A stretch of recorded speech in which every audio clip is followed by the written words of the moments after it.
boa tarde a todos. Nós estamos aqui com transmissão ao vivo para o YouTube, do Colóquio Habermas e o Colóquio de Filosofia da Informação. Nós estamos na mesa redonda, que se inicia agora às 14 horas. Nós contamos com a participação dos professores Cândido Duarte, da Universidade Federal Fluminense, do professor Charles Feudal, da UEL, do professor Juliano Cordeiro da Costa Oliveira, da UFPI, e do professor Jovino Pizzi. Nós vamos começar a apresentação da mesa redonda. Antes de mais nada, avisar os professores, nós vamos dar 20 minutos para cada um. O tempo vai ser cronometrado. Quando estiver faltando um pouquinho, a gente avisa, né? Caso seja necessário, a gente estende aí para mais 5 minutinhos, mas seria interessante que esses últimos 5 minutos fossem guardados para que, ao final, nós possamos fazer uma discussão e debate. Aqueles que quiserem enviar perguntas, existe um espaço no canto direito da tela da nossa plataforma, onde nós podemos colocar questões, e também aqueles que estão nos assistindo pelo YouTube, porventura, podem também enviar as suas perguntas, e nós vamos selecionar algumas aqui dentro do prazo para fazer aos professores da mesa desta tarde. Bom, sem mais delongas, professor Cândido Duarte, da Universidade Federal Fluminense.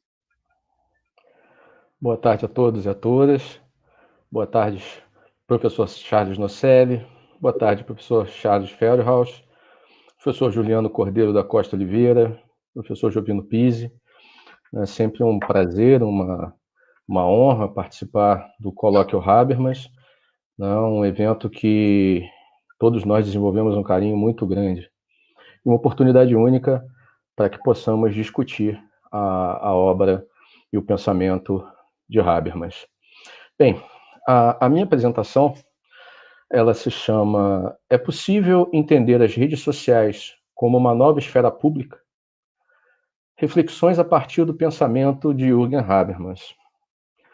Bom, a esfera pública, ela funciona como uma mediadora entre a sociedade e o Estado, pressupondo que exista liberdade de expressão. E se a gente fala em liberdade de expressão, a gente, consequentemente, está pensando no agir comunicativo, a gente está pensando em relações horizontais, né, a participação de todas as pessoas em sociedade. Então, a gente está falando de uma importante expressão democrática. E se outrora tivemos cafés, se tivemos o papel importante, temos o papel importante da imprensa, será que atualmente as redes sociais podem ser consideradas um espaço de debate a partir, né, dos termos propugnados, dos moldes propugnados por Habermas? Bem, essa inquietação acerca das redes sociais, a esfera pública, né, trouxe a minha seguinte hipótese. Podem as redes sociais, então, ser consideradas como uma esfera pública? O objetivo geral, então, é avaliar o que se convencionou chamar de sociedade de consumo na contemporaneidade, suas repercussões em ambientes virtuais, né, nesse caso, um objetivo geral, e, enquanto objetivos específicos, analisar relações intersubjetivas no mundo da vida, verificar os limites e potencialidades da ética do discurso em ambientes convencionais e em ambientes virtuais, analisar a construção de uma esfera pública a partir do pensamento de Habermas em ambientes virtuais. Para tanto, eu vou propor uma reflexão a partir de diagnósticos apresentados por Zygmunt Bauman, em textos como Modernidade Líquida, Vida para Consumo, e o pensamento de Habermas, baseado em especial em consciência moral e agir comunicativo, direito e democracia entre faticidade e validade, e mudança estrutural da esfera pública, de modo a buscar verificar limites e possíveis potencialidades das redes sociais enquanto exemplo ou não de uma esfera pública nos moldes habermasianos.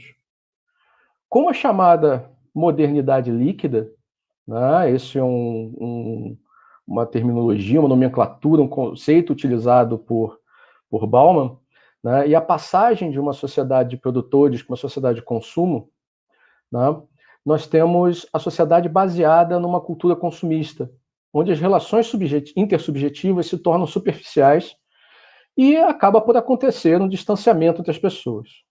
Interessante a gente destacar que a velocidade da contemporaneidade contrasta de sobremaneira com a velocidade com que as informações transitavam entre diversas partes do mundo no século XVIII, por exemplo. A velocidade do tempo e o quão subjetivo o tempo pode ser e quão efêmero ele pode se tornar demanda que as pessoas na sociedade de consumo tenham uma preocupação maior do que outrora. Haja vista que hoje existe uma série de novas demandas pessoais e profissionais. O indivíduo na contemporaneidade se tornou o centro de uma série de impulsos das mais variadas fontes, que se traduzem em verdadeiras demandas ou vocações a serem observadas e cumpridas. Assim, o tempo é cada vez mais, como eu falei, efêmero. Recorro a Giddens, em Consequências da Modernidade, que esclarece muito bem esse dilema no que diz respeito ao desencaixe entre o tempo e o espaço, posto que se outrora era necessário encontrar ao menos, as pessoas se encontrarem ao menos no mesmo ambiente para se relacionassem, na contemporaneidade, uma rede é capaz de unir indivíduos nas mais distantes localidades do mundo. Então, a partir de Giddens, a gente verifica que o elemento confiança se torna indispensável para que as pessoas que não se encontram presentes no mesmo ambiente possam celebrar contratos, realizar N tipos de negociação e até mesmo conhecer novas pessoas. A gente pode verificar que o pensamento de Giddens, baseado em análise conjunta ao pensamento de Bauman, nos faz vislumbrar que o elemento confiança no mundo da vida se torna também, dentro dessa ideia de modernidade líquida, de adaptabilidade das pessoas a interesses, algo adaptável, posto que se há uma suposta confiança, que seja em marcas, indivíduos e suas opiniões, é certo que se verifica que há uma crescente desconfiança nas pessoas, nas marcas, em opiniões expressadas, em instituições. As regras básicas propugnadas por Habermas em consciência moral e agir comunicativo, numa visão a partir de Bauman, parece que podem se tornar até flexíveis, o que é algo extremamente, digamos assim, complicador. Na medida que os interesses das pessoas permeiam relações intersubjetivas no mundo da vida, sejam elas negociais, sejam elas políticas, o que pode ser traduzido como uma transformação da racionalidade estratégica nos moldes habermasianos em um verdadeiro modus vivendi. Se não é lícito ao falante se contradizer, se ele não pode aplicar um predicado a determinado objeto e não a outros semelhantes, e também, se não é possível defender aquilo que não se acredita, como nós encontramos no texto Consciência Moral e Agir Comunicativo, como nós podemos conviver com uma racionalidade estratégica cada vez mais preponderante? Fato é que Habermas acaba por alçar o imperativo categórico kantiano a um novo nível, a partir do princípio do princípio universalizante, onde as normas, a partir de consenso, se tornam universais e, uma vez interiorizadas por todos, devem ser seguidas. Se a verdade e os interesses que permeiam o mundo da vida, notadamente na política, nas instituições, nas relações do dia a dia, consagram um estilo de vida alicerçado na racionalidade estratégica, ao ponto de trazer suposto ou possível descrédito, pode-se entender a ética do discurso nos termos propugnados por Habermas como uma perspectiva contrafactual e ainda um possível procedimento a ser observado. É uma nova alternativa metodológica. Não há que se falar em adaptação de normas morais nessa modernidade líquida, em interesses individuais ou de grupos específicos, se colocando acima de consensos e de discussões lineares na contemporaneidade. Se a confiança, por algum motivo, e a gente já anunciou alguns, se encontra abalada, pode-se vislumbrar que cada vez mais as pessoas podem vir a se relacionar por interesses, utilizando-se uma das outras como meios, né, para que determinadas finalidades possam ser atingidas. O que nos moldes propugnados por Habermas denota um verdadeiro déficit moral. Se tudo nessa modernidade líquida se torna efêmero e a quantidade de informação e impulsos recebidos por cada indivíduo o desvincula das atividades mais corriqueiras do dia a dia para que possa atender ou pelo menos tentar acompanhar todas as oportunidades que são apresentadas, né, algo deve ser refletido, né, algo deve ser trazido à discussão. E Bauman indica que lá atrás, na sociedade de produtores, se alguém iniciasse a carreira em determinada indústria, alguma fábrica, alguma linha de fábrica, dificilmente se desvencilharia dessa e encerraria sua carreira lá. Hoje, conforme Bauman, né, dificilmente alguém que inicia uma carreira em determinada empresa vai concluir sua carreira lá. Com essa guinada da sociedade de produtores para a sociedade de consumidores, no âmbito do que vem a ser uma modernidade líquida, né, nós temos alguns elementos importantes a serem destacados, né? Dentre eles, os impulsos inerentes ao consumo que alinham os indivíduos a uma verdadeira cultura, capaz de levar à alegria e também à frustração. A alegria porque se consegue adquirir determinado bem, e a frustração porque esse bem amanhã pode efetivamente não ser o mais moderno, né? Ou então porque a oportunidade de determinada oferta não pode ser observada pelo consumidor, né? As relações no mundo da vida e o senso de interesse coletivo contestam fortemente com essa ideia de individualidade, de tal monta que Bauman categoriza indivíduos e cidadãos, sendo que os primeiros constituem, segundo ele, inimigos dos cidadãos. Por quê? Individualidade versus interesse coletivo. Então, nós temos aí racionalidade estratégica versus agir comunicativo, né? É um diagnóstico do Bauman, né, que repercute também na discussão habermasiana. Né? E uma sociedade em que indivíduos são inimigos do senso coletivo ou podem se mostrar inimigos do senso coletivo, como é possível, então, construir uma esfera pública? A preponderância da individualidade sobre a coletividade é capaz de sedimentar um modus vivendi baseado em egoísmo. Né?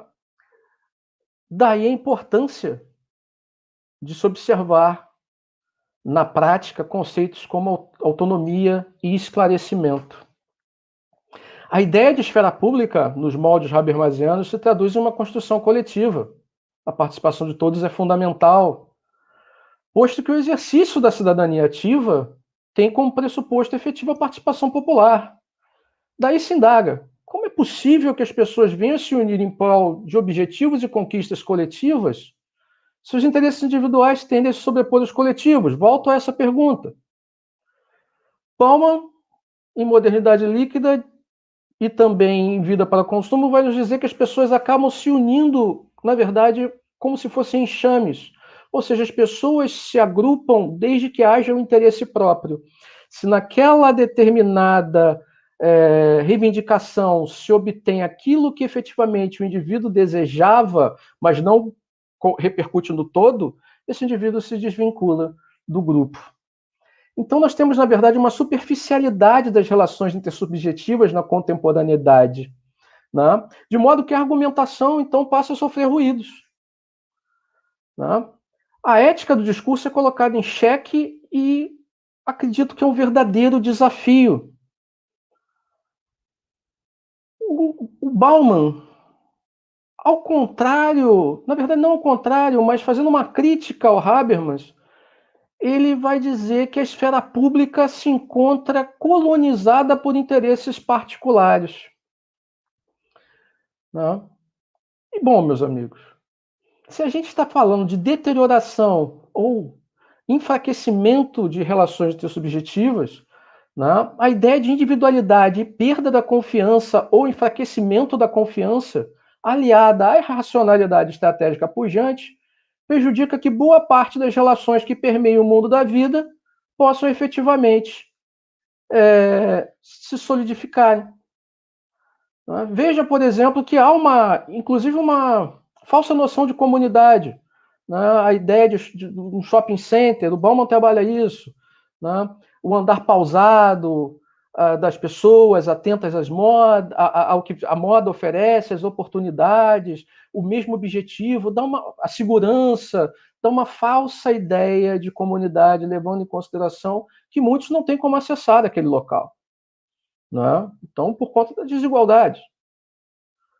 Então, veja bem, é uma falsa noção de comunidade.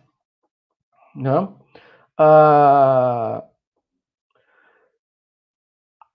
Talvez, a partir do pensamento de Bauman, a gente possa entender que esse enfraquecimento das relações intersubjetivas, né,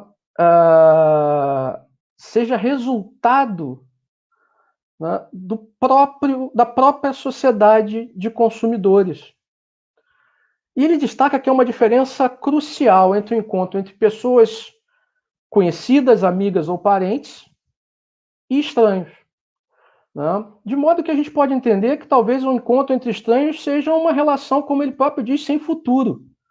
Né? É a cordialidade do momento, que difere dos amigos, o que difere dos colegas, dos conhecidos, da família. Né? Há uma desconexão entre os indivíduos no mundo da vida, em parâmetros físicos. Né? Agora, se essa desconexão no mundo físico, como ela funcionaria, ou será que ela existe no mundo virtual? Como a gente pode pensar essa desconexão? Né? A desconexão entre as pessoas no mundo da vida, em específico no mundo virtual, online, permite que a gente se reflita sobre os referenciais teóricos que a gente apresentou até agora, a profundidade das relações subjetivas e as alterações existentes na forma através das quais as pessoas interagem. Bauman, mais Habermas, enquanto procedimento, né, em especial no que diz respeito à ética do discurso, permite que a gente possa ter um diagnóstico que denota, né, efetivamente, né, relações intersubjetivas enfraquecidas versus perspectiva contrafactual, para que os vínculos possam realmente virem a se reforçarem. Né? E aí nós precisamos de uma comunicação linear e ética. Né? Por essa comunicação linear, né, a gente tem que entendê-la, na verdade, como uma chave, né, para que se possam apresentar pretensões de validez, que possam repercutir em consensos, desde que todos os concernidos possam participar. A teoria habermasiana, então, se apresenta como um grande desafio, transpor a racionalidade estratégica de modo a vislumbrar um horizonte comunicativo baseado em sinceridade. Né? Eu já tive a oportunidade de escrever em outros momentos, né, que é ilusório a gente imaginar que venceremos a racionalidade estratégica por completo, mas é importante que tenhamos o agir comunicativo como horizonte, de modo a contribuir no sentido de que a objetificação das pessoas que existe hoje deixe de acontecer. Né? A utilização do outro como meio. Né? Nesse ponto, a popularização das redes sociais faz com que, na verdade, elas que no início estavam restritas a computadores, acompanhem as pessoas em todos os locais em que elas se encontrem, através dos celulares, aplicativos. Né? E aquela demanda de supostas oportunidades no mundo da vida, né, em específico na sociedade de consumo, acaba por acompanhar as pessoas em todos os locais em que elas estão. E por mais que elas silenciem os aplicativos, as mensagens estarão lá. O desejo, talvez a ansiedade pela leitura vai acontecer. Né? Pode-se verificar, então, levando em consideração que desde as preferências, desde o posicionamento dos usuários, desde a verificação da localização geográfica, as redes sociais elas acabam por se comportar como um instrumento de controle. Né? Bauman dizia que as redes sociais são verdadeiras armadilhas. Disse isso em uma entrevista pouco antes de seu falecimento. E por que ele dizia isso? Porque elas podem traduzir o que outrora havia já tratado em seus próprios textos. Na modernidade líquida, as pessoas tendem a não mais criar uma identidade, mas optar por identidades que já se encontram postas, né, nessas redes, no mundo da vida. Né? E o enfraquecimento das relações intersubjetivas no mundo da vida, no meio virtual, repercute em deletar alguém, deletar um pensamento diferente. O que isso quer dizer? Isso quer dizer que se torna mais cômodo encerrar uma relação online do que pessoalmente. Caminhando para o encerramento, né, ainda dentro dessa questão das redes sociais, nós temos uma série de discursos divergentes, nós temos vários censos, o dissenso, e nós temos, com a facilidade do delete, dificuldade de interagir comunicativamente nos moldes habermasianos em busca de consenso. Então é um complicador para que o grupo possa convencer o dissidente, ou o dissidente possa convencer argumentativamente o grupo, ou que tenhamos uma decisão, um consenso baseado na cessão de alguns pontos pelo dissidente ou pelo grupo, e eu baseio esses argumentos num texto sob gestão universitária do professor Gilvan Luiz Hansen. Se há dificuldade em dirimir conflitos nas redes sociais, aliada ao monitoramento dos seus usuários, né, onde os seus dados se tornam efetivamente preciosos, né, supostamente são gratuitas, na verdade, porque os nossos dados são utilizados e geram lucros, né, levando em consideração, inclusive, anúncios publicitários. E ainda, entendendo que as redes sociais, por sua própria natureza, são levadas por interesses privados comerciais, faço a seguinte reflexão. Estaria inibida a possibilidade de transformar as redes sociais em esfera pública, as redes sociais em uma esfera pública, em essência, nos moldes habermasianos? Repetindo, né? Estaria inibida a possibilidade de entender as redes sociais, as redes sociais como uma esfera pública, em essência, nos moldes habermasianos? Entendo que para entender as redes sociais como esfera pública, né, há uma série de entraves e obstáculos. Motivos pelos quais entendo que talvez, né, ou melhor, que não temos como entendê-la desse modo. Agradeço a atenção, agradeço a paciência de todos. Professor Charles, te devolvo a palavra, foi uma honra. Muito obrigado, professor Cândido, pela apresentação.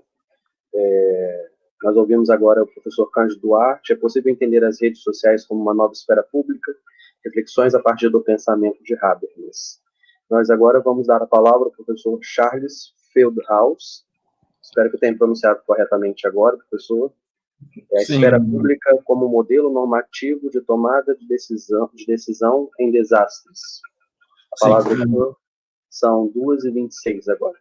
Quando faltarem 2 minutinhos, nós vamos colocar um aviso na tela. Ok, certo. Então, primeiramente, agradeço à comissão organizadora por realizar o evento esse ano, nesse cenário adverso. Então, como o Xará Charles ali falou, eu vou falar sobre a esfera pública como modelo normativo para tratar de questões relacionadas com desastres. Eu tenho um texto, eu vou lê-lo, né, mas a ideia básica é, então, trazer algumas discussões sobre ética em desastre, que eu venho desenvolvendo aqui com os meus alunos e orientando-os aqui na Universidade Estadual de Londrina. A gente até realizou um primeiro colóquio aqui de ética e desastres, mais ou menos um mês atrás. E agora a gente tem um grupo de estudo sobre isso, então a ideia aqui então, é trazer esse tipo de discussão também à luz do pensamento do Habermas, né? Bom, vou passar a leitura. Provavelmente, o primeiro grande desastre natural que causou repercussão na comunidade filosófica tenha sido o terremoto de Lisboa, no dia de Todos os Santos, de 1755. Esse acontecimento levantou a questão da bondade divina diante de tamanho infortúnio causado à humanidade. Nesse momento, então, Voltaire, Leibniz, Rousseau, então foram as figuras predominantes nesse debate, mas outros filósofos, pela Kant também, não deixaram de contribuir de alguma maneira. Claro que o Kant ele vai discutir, na verdade, a explicação dos desastres. Então, Kant tem um texto sobre terremotos, em que ele apresenta uma teoria de como é que eles acontecem. Então, esse evento levou o Kant a pensar sobre esse assunto. Entretanto, eu diria que esses eventos ainda são muito pouco debatidos entre os filósofos na contemporaneidade. Habermas, o pensador que dá nome a esse colóquio, sempre procura se manifestar em periódicos europeus a respeito de temas do momento. A pandemia do Covid-19 não seria nenhuma exceção. Então, é possível encontrar uma busca rápida na internet, uma entrevista de Habermas com o título "A solidariedade é a única cura". Então, nessa entrevista, ele discute o valor da dignidade humana e sua incorporação nos ordenamentos nacionais, o que, por sua vez, proíbe, na visão do Habermas, né, os estados nacionais de tomar qualquer decisão que implique na morte deliberada de seus cidadãos. Então, de alguma maneira, essa frase do Habermas vai também servir um pouco de mote do que eu vou falar a seguir sobre desastres, ética e esfera pública. Tá, o que acredito que seria mais uma razão para os estados nacionais pensarem seriamente naquilo que vai ser denominado a seguir. Então, esses termos eu pego de uma autora que eu vou denominar adiante, a preparação para desastres e também a resposta a desastres. Então, existe uma autora que eu vou apresentar mais adiante que vai fazer essa distinção, e eu já ressalto, então, que essa distinção ela tem um papel importante para pensar esses eventos de desastre de maneira mais adequada, do meu ponto de vista. Então, também eu ressalto aqui que eu não vou focar mais nessa entrevista do Habermas, né? Na verdade, a minha ideia aqui é trazer esses elementos de ética para desastre e tentar aí mostrar em que ponto a teoria do Habermas poderia ter uma contribuição interessante. Bom, antes de assim, discutir esse tema, então, uma coisa importante, isso tem, por exemplo, nessa autora que eu vou trazer depois, a gente vai discutir desastre, a primeira questão que surge é, tá, o que é desastre? Como é que a gente define esse termo, né? Porque, assim, esse é um elemento que essa autora traz, por exemplo, nesse livro dela. O nome da autora, eu já vou falar, então, é Naomi Sacks. Um livro dela chamado Ética para Desastres, é um livro em inglês. Então, a primeira parte do texto dela vai exatamente tratar da questão da definição de desastres. E por que ela vai discutir isso? Porque, na verdade, o emprego do termo desastres, ele é carregado de preconceitos, de imprecisões, e particularmente como a mídia, né, trata desse termo. Assim, ela vai citar exemplos no seguinte sentido: quando acontece um desastre de automóvel, vamos dizer assim, nos Estados Unidos, morre uma pessoa, morre duas num acidente de carro, então o termo desastre é usado nesse cenário. Mas às vezes acontecem assim, eventos de maiores proporções na China, na Índia, em outros países, e o termo desastre não é empregado. Então, parece que existe uma certa caráter tendencioso aí na maneira como se emprega o termo, principalmente na mídia americana, talvez na europeia também. Então, a definição de desastre não pode ser considerada completamente neutra, ao menos não é essa a percepção do emprego do termo na mídia e nos meios de comunicação, em massa em geral. Dependendo de quem são as vítimas de tais eventos, o termo pode ser empregado para descrever alguns desses eventos ou não, ou seja, existe algum preconceito na maneira como o termo é empregado. Porém, a despeito de toda a variabilidade na maneira como o termo pode ser cotidianamente ou na mídia empregado, se poderia buscar uma definição mais plausível de desastre, e Naomi Isaac, nesse livro que eu tinha citado, ela apresenta uma definição, depois de toda essa discussão dos problemas, né, eu vou ler essa definição. Então, um desastre é um evento, ou uma série de eventos, que causa danos ou mata um número significativo de pessoas, ou então prejudica severamente ou interrompe suas vidas diárias na sociedade civil. Desastres podem ser naturais ou resultado acidental ou deliberado da ação humana. Desastres sempre ocasionam surpresa e choque. Eles são não desejados por aqueles afetados por eles, embora nem sempre imprevisíveis. Desastres, portanto, geram narrativas e representações da mídia, do heroísmo, falhas e perda daqueles que são afetados e respondem a eles. Bom, se aplicamos essa definição ao evento que estamos vivenciando, hoje, será possível perceber que se trata de um desastre. Então, a pandemia atual mata um grande número de pessoas, prejudica ou interrompe a vida diária na sociedade civil, é um evento provavelmente causado pela ação humana, provavelmente o avanço da ação humana no desmatamento e na destruição da vida selvagem cria um contato mais frequente entre os seres humanos e animais silvestres, e esses animais muitas vezes carregam cepas novas de algum vírus. Ao ter contato com algum ser humano, ocorre a contaminação. E o resultado todos sabemos. Embora a todos não seja nenhum segredo que essa relação próxima com animais silvestres tem o risco de contágio de doenças ou cepas novas de doenças, não se pode prever com absoluta certeza quando isso vai acontecer. Por isso, a pandemia que vivemos também pode ser considerada um evento imprevisível. Nossos heróis atuais são os agentes de saúde em geral que travam uma batalha a cada dia, colocando até mesmo suas vidas em risco para salvar pessoas nas unidades de atendimento intensivo nos hospitais. Menos visíveis são outros heróis buscando encontrar uma vacina para a doença em questão. Também existem os pequenos heróis que, apesar do risco de contágio, precisam continuar trabalhando para manter fornecimentos de bens básicos e sobrevivência. Somente o tempo vai mostrar os heróis e talvez até mesmo os vilões nas narrativas a respeito do evento. O ponto aqui é que definir um evento como um desastre parece trazer uma conotação moral forte e exigir algum tipo de ação humana.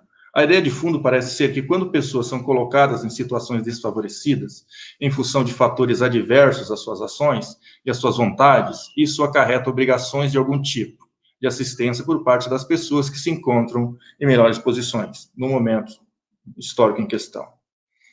Então isso foi sobre a definição de desastres. Então, agora, um outro ponto é essa distinção então, que eu havia falado, que essa autora vai trazer, entre preparação e resposta. Então, quando se discute questões éticas relacionadas com desastres, é muito comum focar em dilemas morais semelhantes ao caso do trem desgovernado, em que as duas únicas alternativas disponíveis é deixar o trem seguir o seu curso e colocar em risco a vida de 5 pessoas, ou mudar o trem de curso e colocar em risco a vida de uma pessoa. A regra básica nos casos de desastre seria salvar o maior número de pessoas que podem ser salvas, um cálculo utilitarista de redução de danos. O problema de abordar as questões éticas relacionadas com desastres dessa maneira é que supõe que existe uma visão moral para a vida cotidiana, uma visão moral, se assim a gente pode chamar, para eventos de desastres. Há até quem fale que a ética entra de férias durante eventos de desastres. Eventos de desastres são assimilados a casos de necessidade. Necessidade não tem lei. Todavia, se prestarmos atenção a uma distinção traçada por Naomi Isaac entre resposta a desastres e preparação a desastres, acredito que seria possível pensar os eventos, desastres, como se encontrando sob a mesma moralidade que a vida cotidiana exige. A resposta a desastre ocorre depois que um tal evento aconteceu, ou até mesmo está na iminência de acontecer. A preparação a desastre acontece antes de um desastre acontecer. Então, Isaac ressalta que a preparação para o desastre é uma questão ética e é obrigatória. Então, temos que fazer ela antes. Por que temos que fazer ela antes? Porque senão a gente acaba aceitando que a vida humana não tem tanto valor em algumas circunstâncias. Então, é obrigatória por quê? Porque, caso contrário, estaríamos dispostos a aceitar uma moralidade ruim como consequência disso. Para colocar de maneira bastante direta meu ponto aqui, se houver uma preparação adequada, tenderá a ser menos necessário flexibilizar as regras morais durante desastres. e não parece moralmente adequado aceitar uma preparação que não seja orientada pela perspectiva de que devemos salvar não o maior número de pessoas que podem ser salvas, mas uma preparação que se orienta pela perspectiva de salvar todas as pessoas. Qualquer posição diferente dessa está assumindo que algumas vidas humanas não têm valor intrínseco igual às outras. Somente sob tal suposição poderemos aceitar que uma preparação que se sabe inadequada é suficiente. Além disso, o objetivo aqui é apontar que o modelo discursivo da ética habermasiana teria um papel importante a ocupar no processo de preparação para desastres. A deliberação na esfera pública a respeito de aspectos importantes da preparação para desastres é uma alternativa normativa bastante plausível. Para compreender melhor esse ponto, vamos tratar de algumas circunstâncias em que, mesmo após a melhor preparação para desastre possível, ainda seria necessário, na resposta para o desastre, apenas salvar todas as pessoas que podem ser salvas e não todas as pessoas. Então, que situação é essa? Na verdade, essa questão de triagem. Porém, mesmo que a preparação se oriente pela perspectiva que devem ser salvas todas as pessoas e não apenas o maior número que pode ser salvo, desastres muitas vezes trazem fatores inesperados. E podemos, sim, precisar se orientar pela regra consequencialista, que devemos salvar o maior número de pessoas que podem ser salvas. Precisamos, em muitos casos, selecionar entre as pessoas que podem ser salvas apenas um número limitado delas. Daí surge a questão, como realizar esse tipo de triagem entre as pessoas que devem ser salvas? Bom, aqui é que acredito que a ética do discurso pode trazer alguma contribuição interessante. Aqui a ética do discurso pode mostrar que não deixa sem resposta as questões de aplicação, como diz o Habermas lá em Comentários da Ética do Discurso, uma vez que não parece a melhor alternativa deixar o processo de tomar decisão a respeito de quem deve receber atendimento primeiro, num desastre apenas aos especialistas e autoridades políticas. Interesses pessoais, as pressões do momento, podem levar a decisões distorcidas. Além disso, o critério de triagem deve ser discutido amplamente antes da ocorrência do evento, ou seja, ainda durante o processo de preparação a desastres. Então, a esfera pública, como critério normativo da ética discursiva habermasiana, poderia ocupar um papel importante aqui, diz Habermas nas notas programáticas. Então, aqui eu vou enunciar o princípio da ética do discurso agora. Né? Então, eu enuncio o princípio básico da ética do discurso da seguinte maneira. Uma norma só deve pretender validez quando todos os que possam ser concernidos por ela cheguem ou possam chegar, enquanto participantes de um discurso prático, a um acordo quanto à validez dessa norma. O discurso prático, ao qual a Habermas se refere aqui, poderia ser compreendido como uma esfera pública, um espaço amplo de discussão de temas. O que é importante aqui é reafirmar que deve acontecer ainda antes da ocorrência do desastre. Então, Naomi Isaac sugere algo semelhante ao experimento de pensamento da posição original de John Rawls para tratar desse tema. Então, eu vou discutir um pouco agora a questão, ela vai falar do Rawls, e eu vou apresentar o que ela fala sobre John Rawls e depois mostrar o que o Habermas diria sobre esse procedimento. Então, Naomi Isaac sugere que algo semelhante à posição original da teoria da justiça de Rawls para lidar com questões pertinentes à triagem de desastres. Não deixe de reconhecer que tal experimento pode ter alguma pertinência, uma vez que leva a se considerar a questão de um ponto de vista imparcial, buscando evitar a todo custo o emprego de variáveis individuais que possam afetar a decisão. A crítica de Habermas a esse mecanismo de representação está na maneira como ele operacionaliza o ponto de vista da imparcialidade. Então, Habermas faz uma crítica a isso lá no Consciência Moral. Então, a imparcialidade termina consistindo num processo monológico individual, realizado privadamente por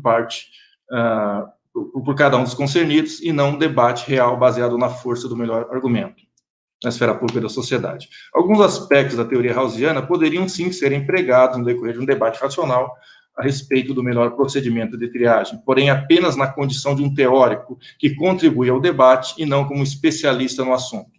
A razão para evitar isso é que só uma efetiva participação de cada pessoa concernida pode prevenir a deformação na perspectiva da interpretação dos respectivos interesses próprios pelos demais.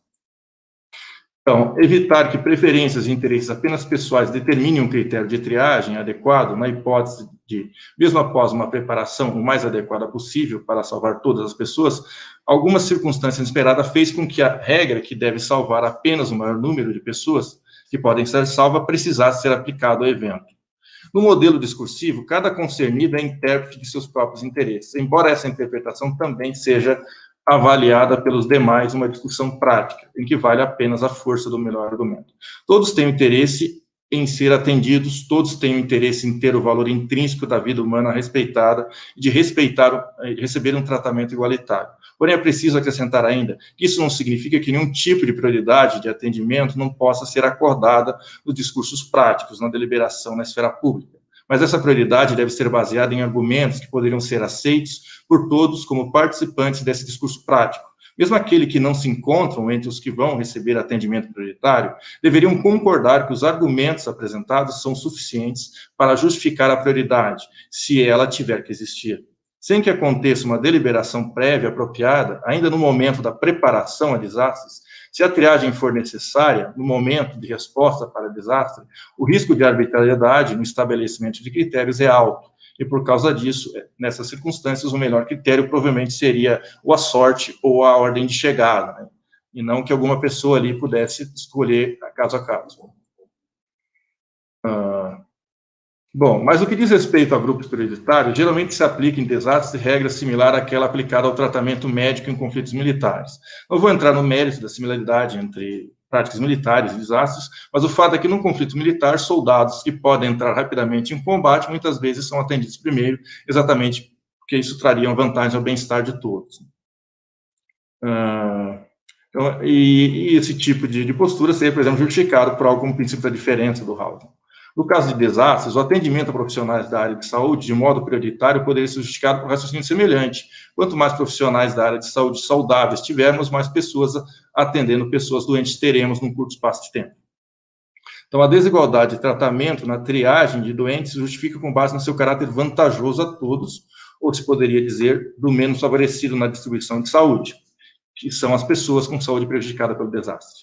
Na verdade, a regra da prioridade a grupos seria justificada, nesse caso, através de uma deliberação prática transparente a todos na esfera pública e não através do acesso cognitivo privilegiado de um teórico da justiça. Também não seria justificada pela privação de informação numa escolha meramente hipotética, mas por uma apresentação plena das informações que tornaria claro a todos que conceder esse tipo de prioridade é vantajoso para todos. Na verdade, a própria regra de que devemos dar prioridade quando isso traz vantagens a todos ou a algum grupo menos favorecido, seria ela mesma alvo de escrutínio na esfera pública da sociedade, não uma mera descoberta de um teórico através de um procedimento hipotético de escolha. A regra entra como uma contribuição de intelectuais no grupo que delibera sobre como lidar com uma triagem em casos de desastres, e não com uma premissa já fundamentada.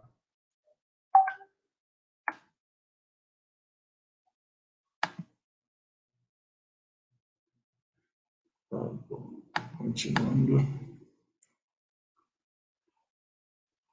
Uma maneira de assegurar a equidade a respeito... Bom, aqui nessa citação, na verdade, da Miyazaki, ela vai falar que o processo democrático é necessário para assegurar a equidade do procedimento.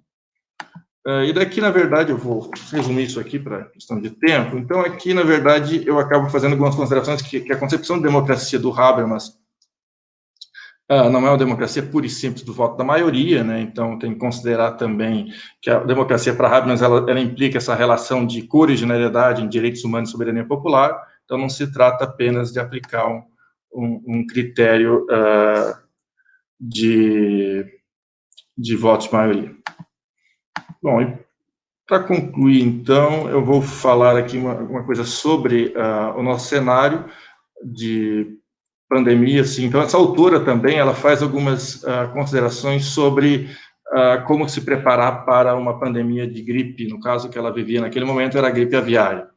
Então, hoje vivemos uma situação de desastre, uma vez que pandemia, qualquer definição aceitável de desastre é um desastre. Quando o Naomi Isaac escreveu seu livro, era recente a pandemia de gripe aviária. Por causa disso, ela tece algumas considerações a respeito das implicações éticas de uma pandemia de gripe. E o caso da Covid-19 se enquadra nesse tipo de caso. Mesmo que aceitamos a distinção entre preparação a desastres e resposta a desastres, reconheçamos que uma resposta mais adequada é um imperativo ético, uma pandemia é um evento bastante complexo de prever. Isaac afirma que existem 3 obstáculos a uma preparação adequada a uma pandemia. Primeiramente, um problema relacionado com a produção de vacina, A saber, mesmo que se fosse possível produzir vacina para metade ou mais da população, existe uma grande dificuldade em prever a cepa específica de uma gripe que vai aparecer. E ainda poderia surgir uma nova cepa por mutação. Em outras palavras, estaremos lidando com uma meta que muda continuamente. Em segundo lugar, mesmo que sejamos capazes de identificar essa nova cepa de vírus rapidamente, leva meses, se não anos, para desenvolver uma nova vacina que seja eficiente, uma vez que uma cepa nova foi identificada. E é importante lembrar que, apesar de alguns progressos surpreendentes no desenvolvimento da vacina do Covid-19, ainda estamos aguardando, né, algum resultado mais definitivo. Por fim, é preciso lembrar que existem recursos limitados em termos de camas de hospital, ventiladores, medicamentos, antivirais, e isso é um problema dificilmente resolvível à esfera global, uma vez que muitos países têm dificuldade de manter até um sistema de saúde básica, quem dirá essas questões. Então, eu acho que o meu tempo se encerrou, então seria isso. Vou deixar tempo para perguntas.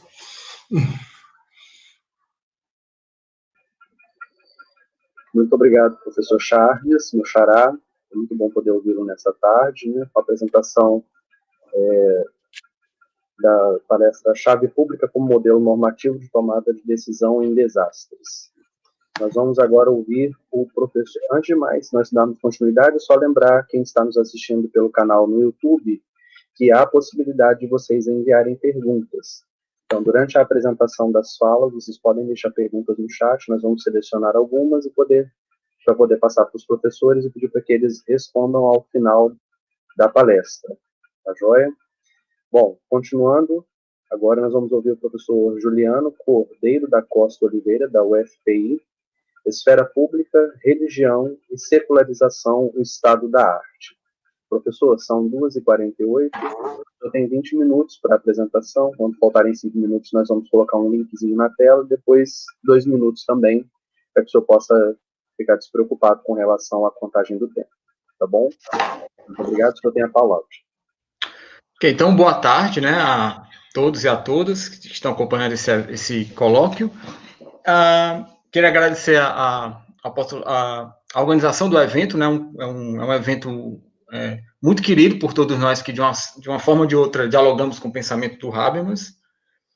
O meu tema aqui, ele é fruto da continuidade da minha pesquisa de doutorado, né, eu estou fazendo atualmente estágio de pós-doutor na UFPI, na Universidade Federal do Piauí, e o meu tema diz respeito neste colóquio, a fazer um tipo de diagnóstico de como está o estado da arte da discussão entre essa relação entre democracia, esfera pública, né, secularismo e religião. Né? O autor que eu vou fundamentar bem isso vai ser o Habermas, mas a gente vai dialogar com pelo menos mais outros 2 modelos de esfera pública e religião. Né? O primeiro modelo que eu vou expor aqui seria um modelo que eu posso chamar de um modelo liberal, né? Liberal aqui no sentido do liberalismo político, um modelo liberal de esfera pública, a partir principalmente de um autor francês chamado Marcel Gauchet e também do John Rawls na obra Liberalismo Político. Em seguida, eu vou apresentar o outro modelo de esfera pública, que a gente pode chamar de um modelo pós-secular de esfera pública, né, baseado no pensamento do Habermas, e, por último, o modelo comunitarista de esfera pública, baseado principalmente nas ideias do filósofo canadense Charles Taylor. Então, vou tentar, né, nesse tempo, fazer esse diagnóstico de como está essa relação entre esfera pública, né, democracia, secularismo e religião, e a gente pode deixar, então, o papo para as perguntas, certo? Então, para começar, gente, essa relação entre esfera pública e religião, por exemplo, um bom referencial para a gente começar essa conversa é de um filósofo e sociólogo francês, o Marcel Gauchet. Marcel Gauchet escreveu um livro, né? Ele ainda acho que não tem tradução em português, né? Democracia é um livro em que ele vai enfatizar a seguinte ideia: a gente pode falar principalmente de democracia, né? A gente está aqui situado aqui na Europa, então Marcel Gauchet vai dizer o quê? A gente pode falar de democracia e de secularização à medida que a democracia vai avançando nos Estados europeus e a religião ela vai se retirando do espaço público, da esfera pública, e a religião fica, então, resguardada da esfera privada. Então, esse é o modelo clássico que geralmente se tem em mente para debater essa relação entre secularização, religião e esfera pública. Ou seja, para o Marcel Gauchet, à medida, então, que a democracia foi avançando na Europa, começou a existir o quê? Uma saída, Marcel Gauchet vai dizer, uma saída da religião desse espaço público, e a religião, então, fica confinada à esfera privada. Então, essa é, digamos assim, a imagem clássica que a gente pode chamar nas democracias liberais de um modelo liberal de esfera pública, certo? Não significa que a religião morreu ou vai deixar de existir, segundo Marcel Gauchet, mas significa dizer que ela passa agora a estar confinada à esfera privada. As pessoas ainda têm as suas religiões, mas no espaço público não. No espaço público se faz sentido a gente falar das identidades políticas, mas não mais de religião. Então, com esse modelo de secularização, também no sentido weberiano de uma modernidade à luz de um desencantamento do mundo, então a gente tem essa saída da religião, certo? E ela fica confinada à esfera privada. Este modelo, de uma certa forma também, ele também tem a sua reflexão no John Rawls, sobretudo na obra, né, o Liberalismo Político, do Rawls. O Rawls, como vocês sabem, o que o Rawls vai enfatizar no liberalismo político? Que a política deve ser feita, né, baseada num construtivismo político, né, e não em visões metafísicas, por assim dizer. Então, Rawls, à luz daquela discussão das doutrinas abrangentes razoáveis, Rawls vai dizer o quê? Olha, as doutrinas abrangentes razoáveis, como as religiões, né, ou outras doutrinas morais filosóficas, Rawls vai dizer da seguinte forma: o melhor é o quê?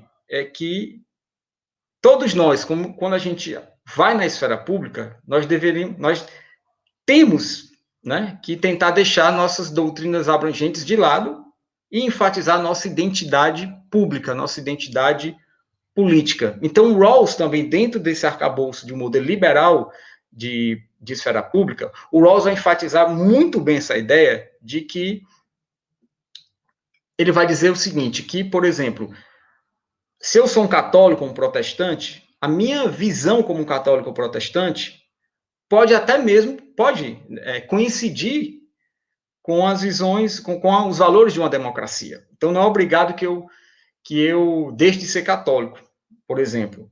Né? O catolicismo, o protestantismo ou outras doutrinas abrangentes podem ter alguns valores que coincidam com os valores de uma democracia. Agora, o Rawls vai dizer, o ideal é que o quê? É que as pessoas deixem na esfera privada seus valores religiosos e na esfera pública elas vão debater o quê? A partir de sua identidade pública e política, e não religiosa. Certo? Então, Rawls, por exemplo, ele vai enfatizar que eu posso até mudar de religião. É um exemplo que ele dá, um famoso exemplo da conversão de Saulo de Tarso, né, em São Paulo. Então, ele vai dizer, por exemplo, quando Saulo de Tarso se converteu a São Paulo, ele mudou a sua religião, sua crença, mas a sua identidade política ela permanece a mesma. Então, o Rawls, dentro também desse modelo de esfera pública ligado mais ao liberalismo político, ele também vai enfatizar sempre de que essa separação entre uma identidade pública, uma identidade política, né, no âmbito de uma razoabilidade,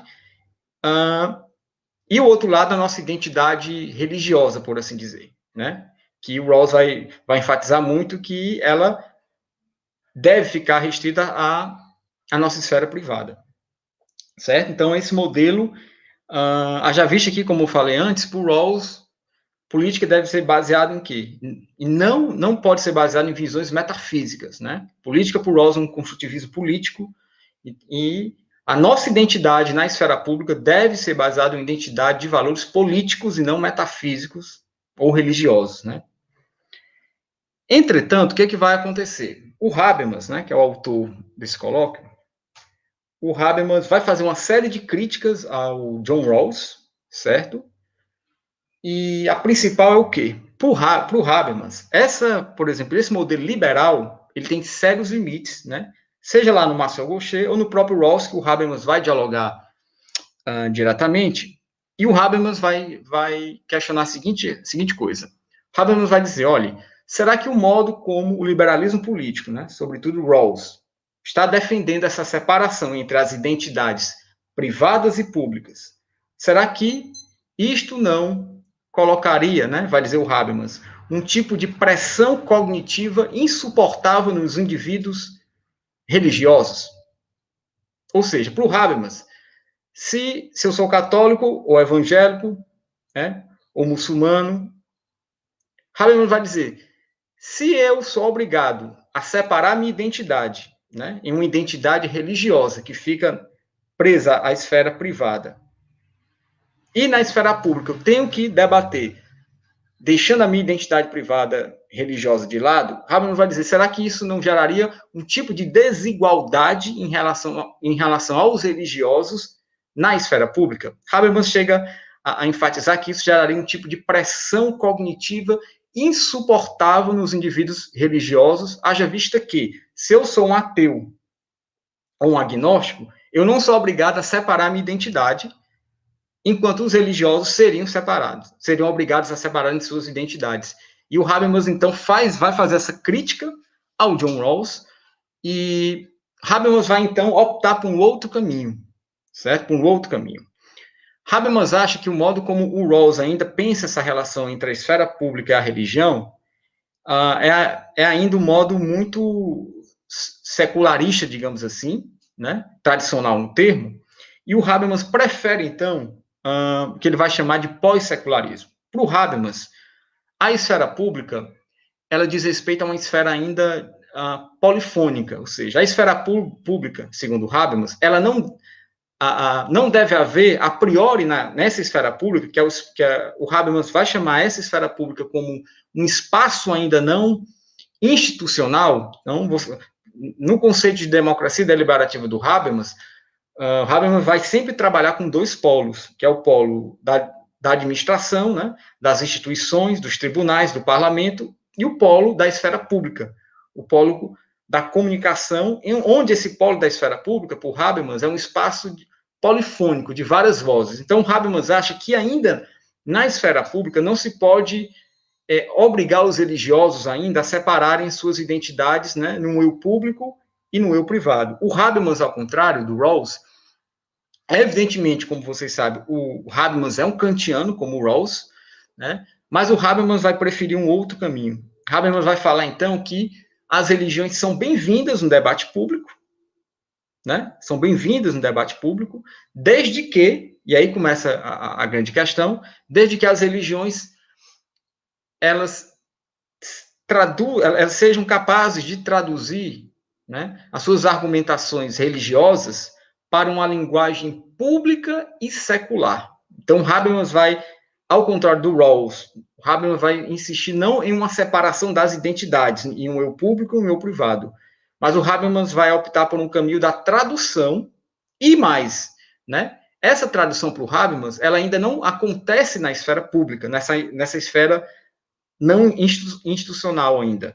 Essa tradução para o Habermas, ela deve acontecer na dimensão institucional, no parlamento, nos tribunais, certo? Então, para o Habermas, por exemplo, o princípio de que Deus fez do homem a sua imagem, né, e semelhança. Para o Habermas, isto, por exemplo, foi secularizado na ideia dos direitos humanos ou da dignidade humana. Então, para o Habermas, não se trata de proibir os religiosos de se manifestar, de qualquer tipo de manifestação na esfera pública, certo?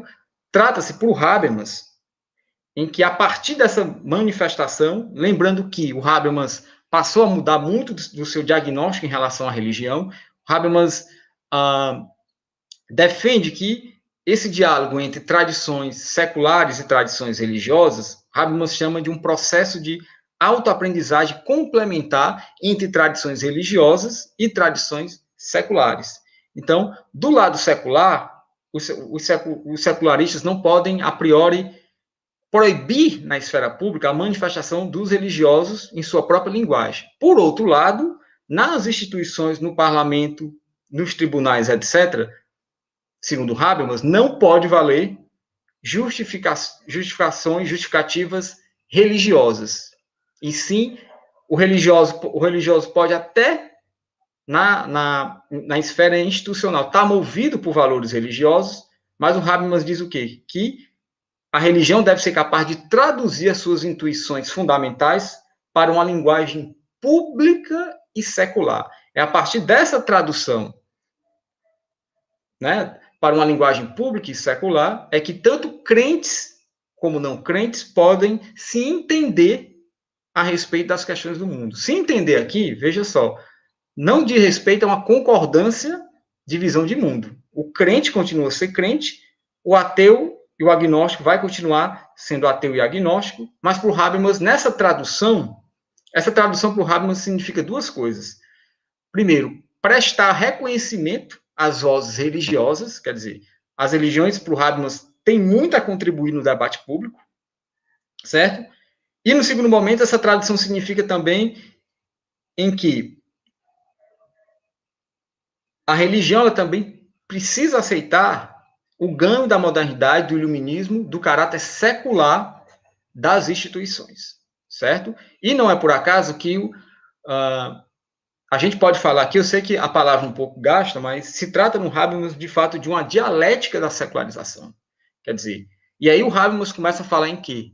Em seu conceito de pós-secularismo. O pós-secularismo aqui significa o quê? Significa que a manutenção do ganho da modernidade, do iluminismo, do caráter secular das instituições. O Habermas não abre mão disso. É preciso a separação entre religião e Estado. No entanto, o Habermas vai dizer o quê? Não é porque o Estado é secular, né, que o Estado deve ser antirreligioso ou barrar as religiões do debate público. Essa é a grande novidade na obra do Habermas. Por isso que ele vai utilizar esse termo pós-secularismo. Porque o Habermas acha que Habermas, por exemplo, mais recentemente, em alguns artigos, vai começar a aparecer no Habermas uma distinção entre secular e secularismo, certo? Ou entre laico e laicismo. O que o Habermas critica seria o secularismo ou o laicismo, que seria, por exemplo, essa ideia de considerar a religião como algo menor ou algo sem importância, certo? O laicismo são os ismos, digamos, no sentido ideológico. Então, para o Habermas, o laicismo ou o secularismo é que não... esse laicismo e secularismo que o Habermas vai ter uma crítica enquanto ideologia, certo? O Habermas prefere, então, falar de uma era pós-secular, em que o caráter secular das instituições da modernidade é um ganho inegociável, certo? As instituições devem ser fundamentadas pelos princípios da era secular, digamos assim. Agora, isso não quer dizer que a gente barre os religiosos do debate público, da esfera pública. Lembrando, mais uma vez, que no Habermas há essa distinção entre a esfera pública e a esfera institucional. Na esfera institucional, como disse agora há pouco, não. Na esfera institucional só pode valer argumentos seculares ou que foram traduzidos para uma linguagem secular. Essa tradução é que, digamos assim, é o grande problema, o grande nó também desse debate. Por quê?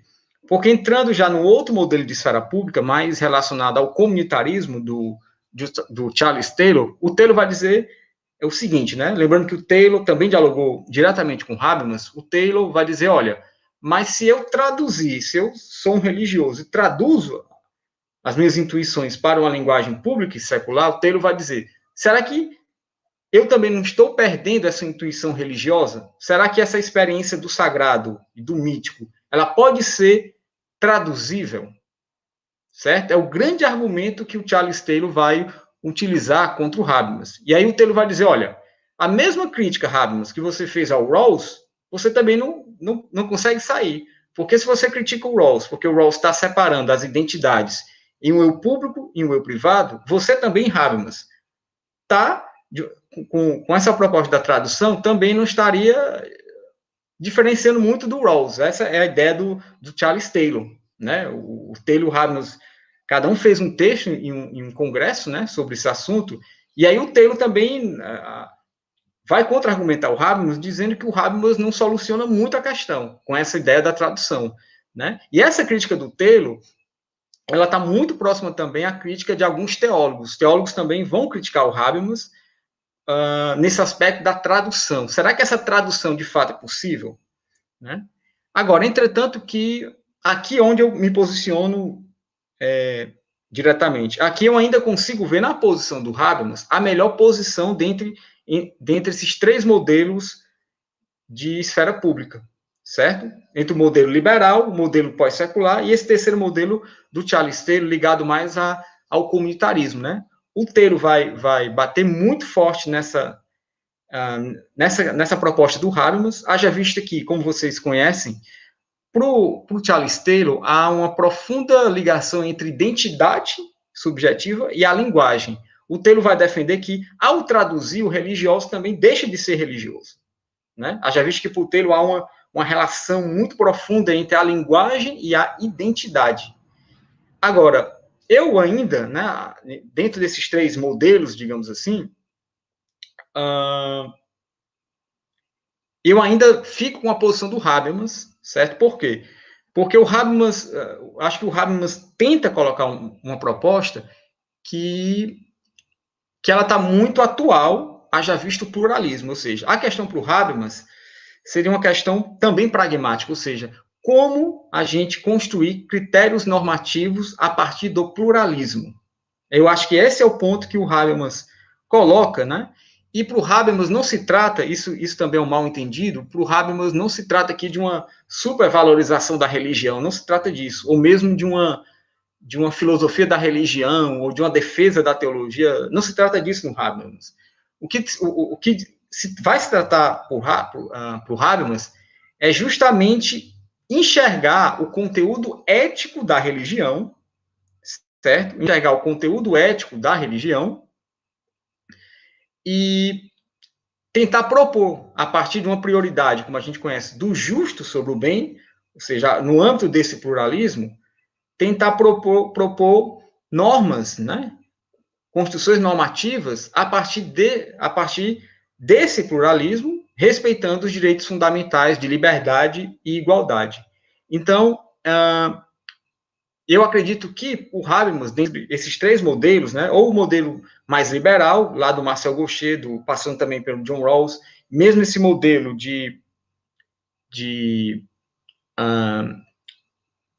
do Charles Taylor, mais ligado ao comunitarismo, eu acredito que a proposta do Habermas, ela pessoalmente me satisfaz mais. Não que não tenha problemas, né? Como todo autor Habermas tem vários problemas, mas eu acho que o Habermas parte de uma questão fundamental, que é como a gente construir esses critérios normativos a partir da ideia do pluralismo, certo? Eu acho que esse é o grande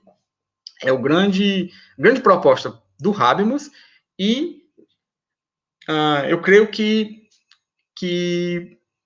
com esses três modelos, a gente pode avançar na discussão na hora das perguntas. Né? Então, meu intuito aqui foi tentar, né, apresentar esse primeiro modelo, né, o modelo liberal, ligado ao Gaucher e ao Rawls. Segundo momento, o modelo pós-secular do Habermas, que mantém o caráter secular das instituições, mas coloca os indivíduos religiosos dentro do processo democrático, que esse primeiro modelo liberal deixaria para o Habermas algum déficit em relação aos religiosos.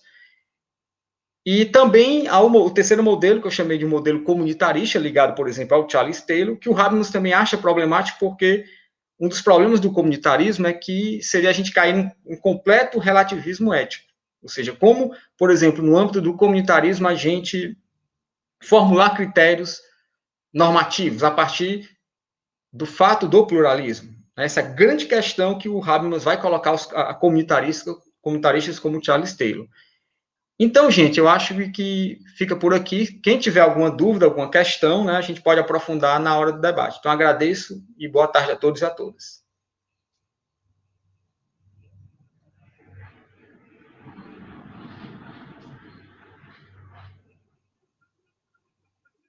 Muito obrigado. Professor Juliano Cordeiro, da UFPI, acabou de trazer a fala para nós sobre Habermas e a questão da religião, o estado da arte, né? E agora nós vamos ouvir o professor Jovino Pizzi, que vai falar da UFPEL, da Universidade de Pelotas, sobre a normalidade e suas patologias, a dinâmica social e as crises no colapso da pandemia. O professor Jovino Pizzi está aí?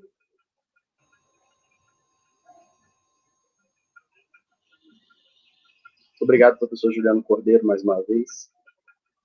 Enquanto o professor Jovino Pizzi vai se conectando, dizer aos colegas que aqueles que quiserem fazer perguntas, comentários, basta enviar pelo chat, que nós vamos depois aqui separar algumas questões para as perguntas.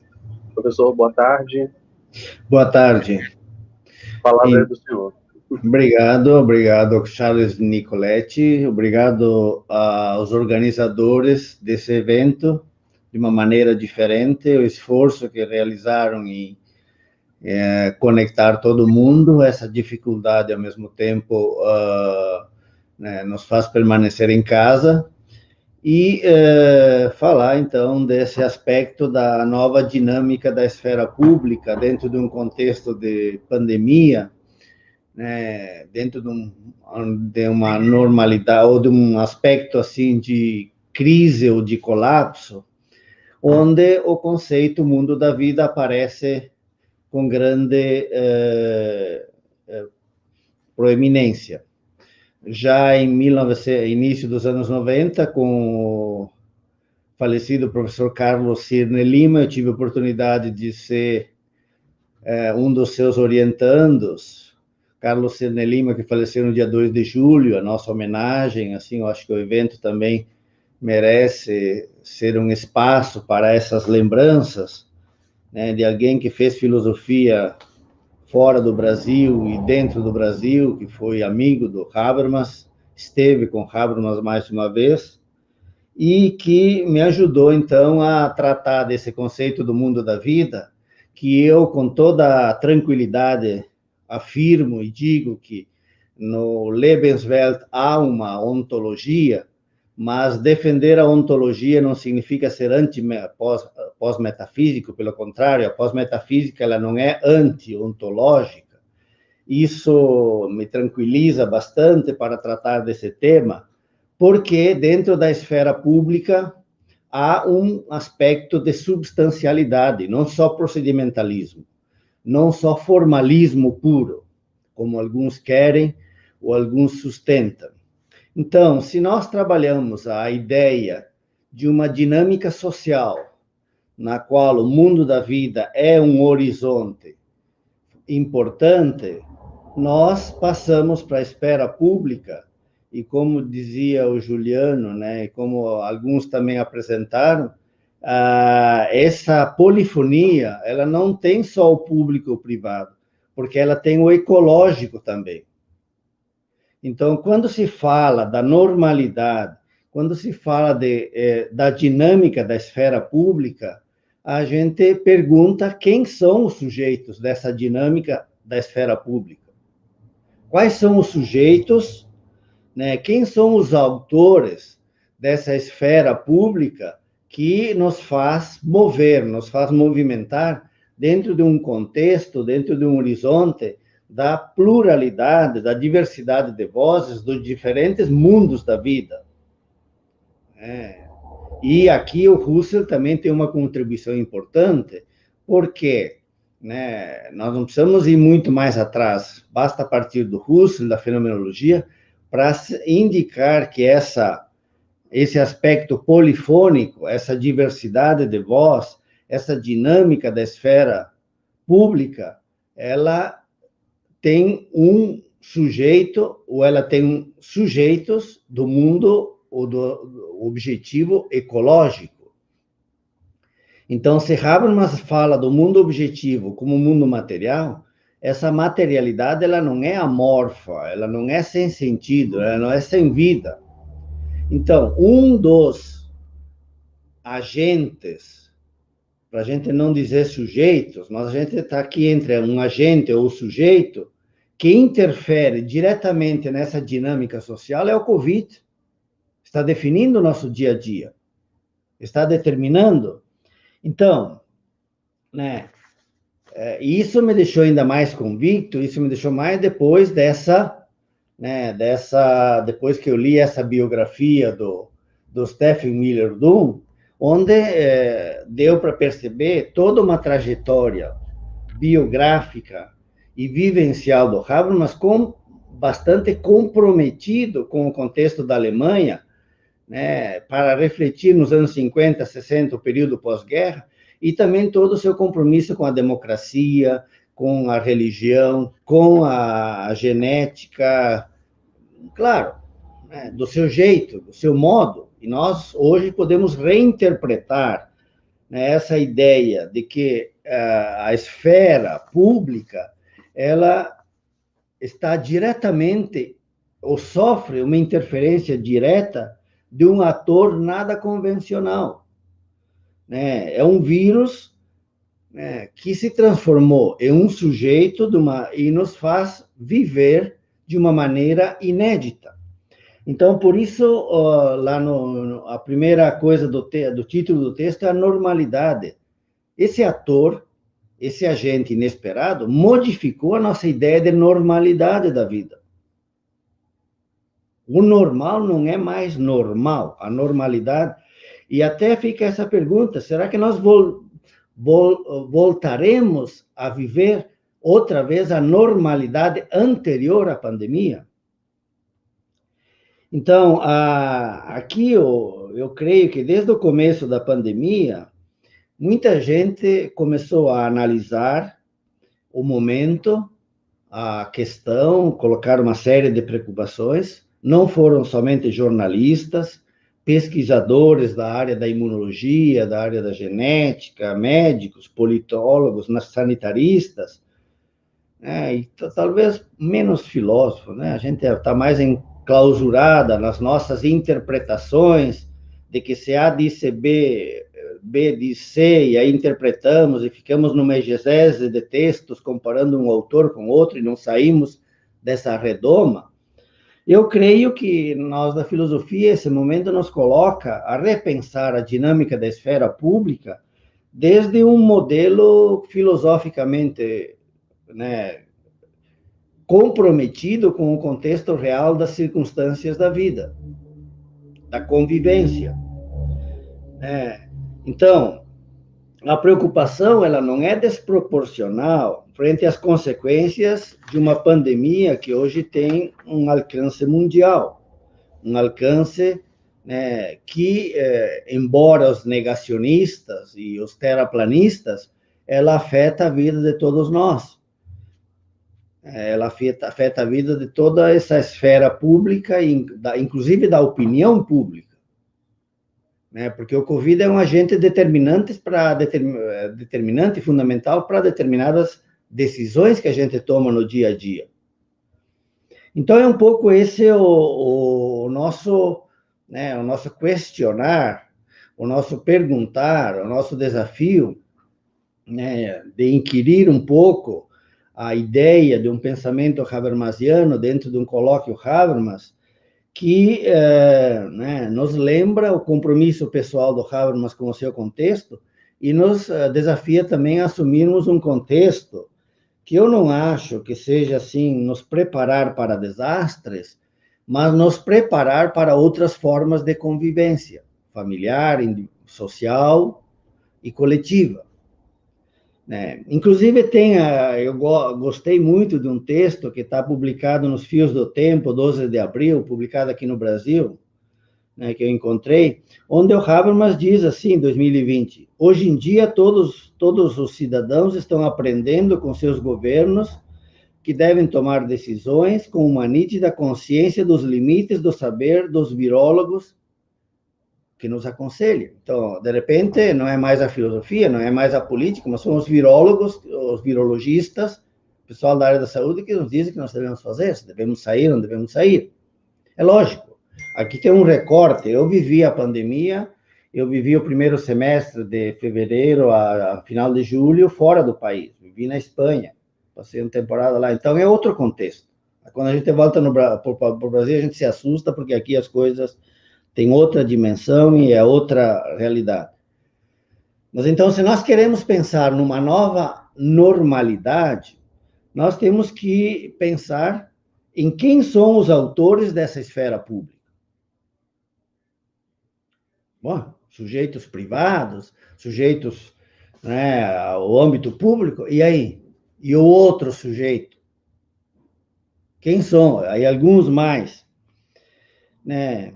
Então, eu gosto muito de uma gramática pronominal que está relativamente ausente em Habermas, relativamente, né?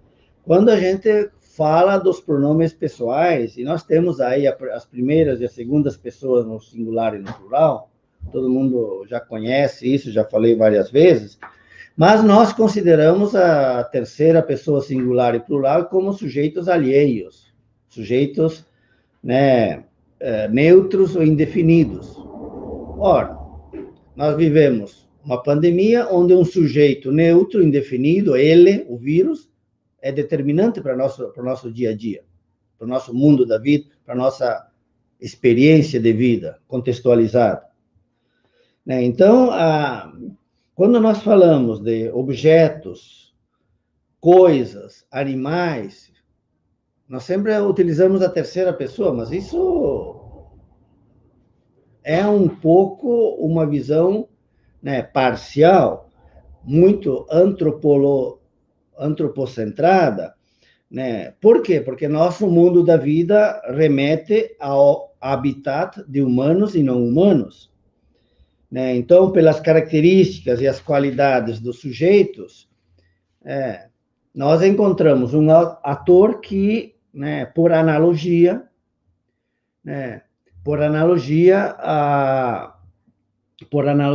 esse vírus, ele assume o papel de ator ou agente com capacidade para influenciar as decisões humanas, modificando as possibilidades de comunicação de uma comunidade ideal e de uma comunidade real de comunicação entre sujeitos que são humanos e sujeitos que não são humanos.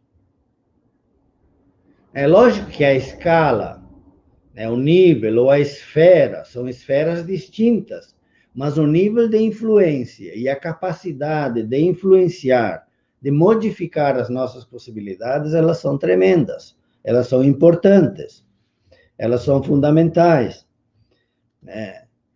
E não há nenhum receio em, né, reconhecer o Covid de modo analógico, por analogia, que ele influencia as nossas decisões, né, embora muitas vezes a gente fale da neutralidade das terceiras pessoas, dos sujeitos não humanos. O Covid, né, e afirmo, está no texto, se transformou em agente decisivo, pois interfere na vida individual e social de todos nós. Ele se apresenta como, entre aspas, como um alguém que atua e afeta decisivamente as tomadas de decisão, porque, embora sua força seja refutável, a capacidade de influenciar não pode ser negada nem recusada. A chegada desse ator inesperado, né, nos tomou todos de surpresa, né, submetendo decisões políticas, econômicas, familiares, entre outras, ao caráter do vírus.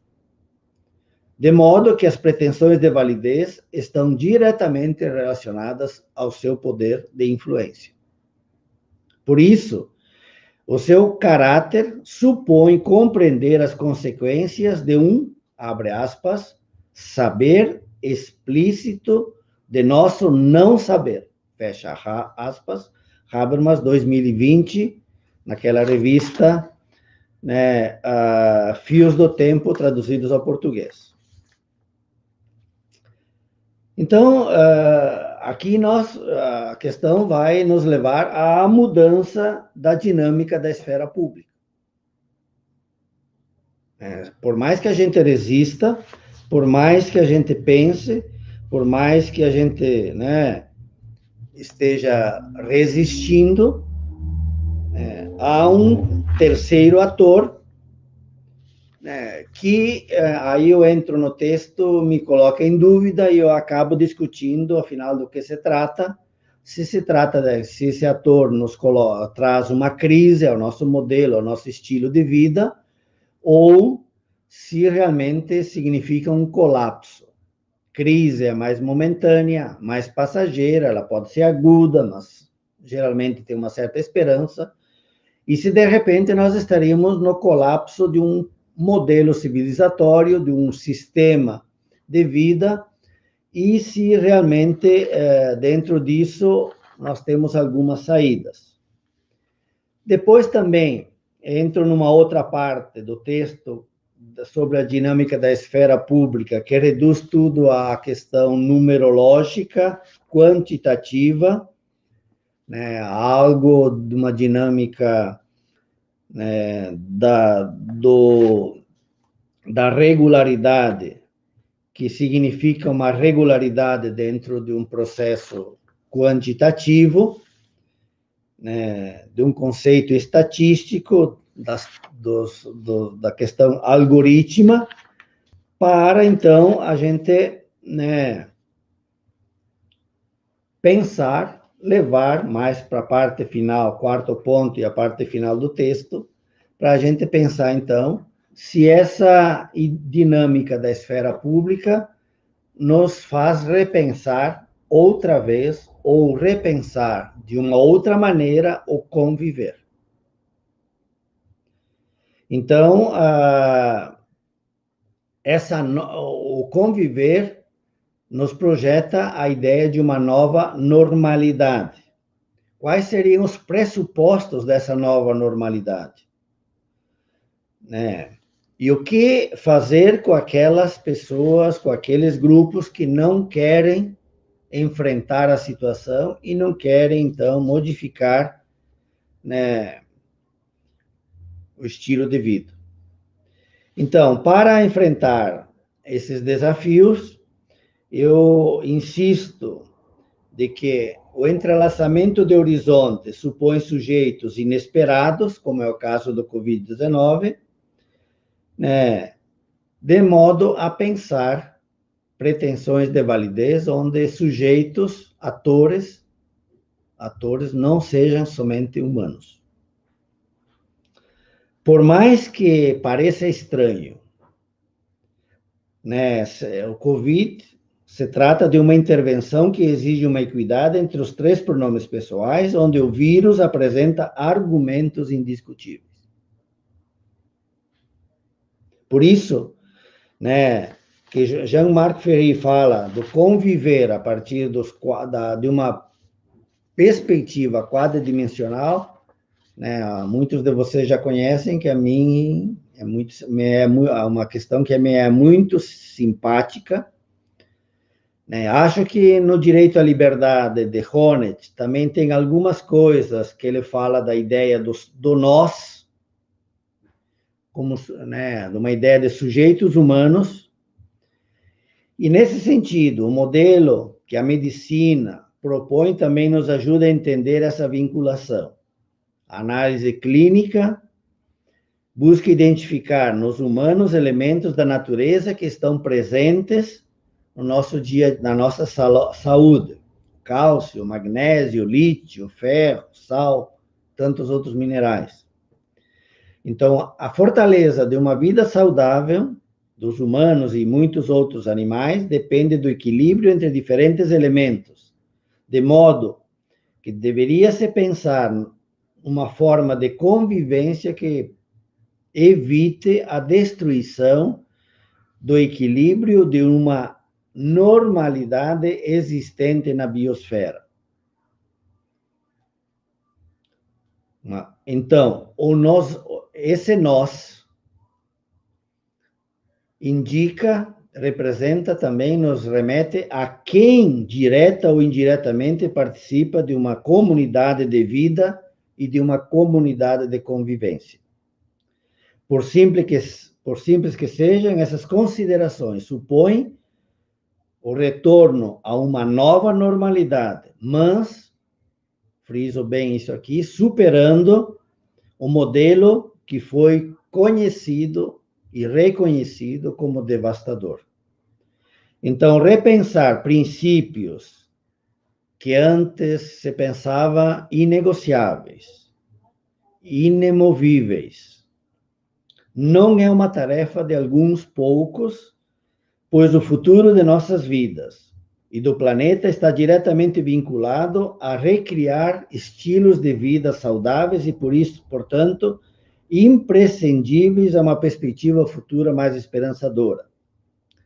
Assim, uma das tarefas imediatas indica a redefinição do rol das profissões, e é claro que, nesse sentido, os virólogos têm um papel importante, muito mais do que políticos e muito mais do que filósofos ou professores, e, ao mesmo tempo, né, a ideia de que não se trata de refutar as concepções de liberdade como tal, né, porque são princípios esses inegociáveis, mas, né, a normalidade dentro de uma perspectiva de com, hífenzinho, vivência no mundo vital, né, para, então, poder criar uma dinâmica pública, de uma esfera pública possível de ser convivida, de ter convivência,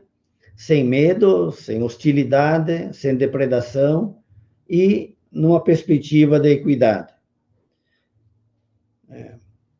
Então, tratar um pouco esse mundo da vida, esses horizontes do mundo da vida, como uma morada, um habitat saudáveis para conviver com normalidade. Era isso que eu tinha que dizer. Muito obrigado, uma boa tarde a todas e a todos.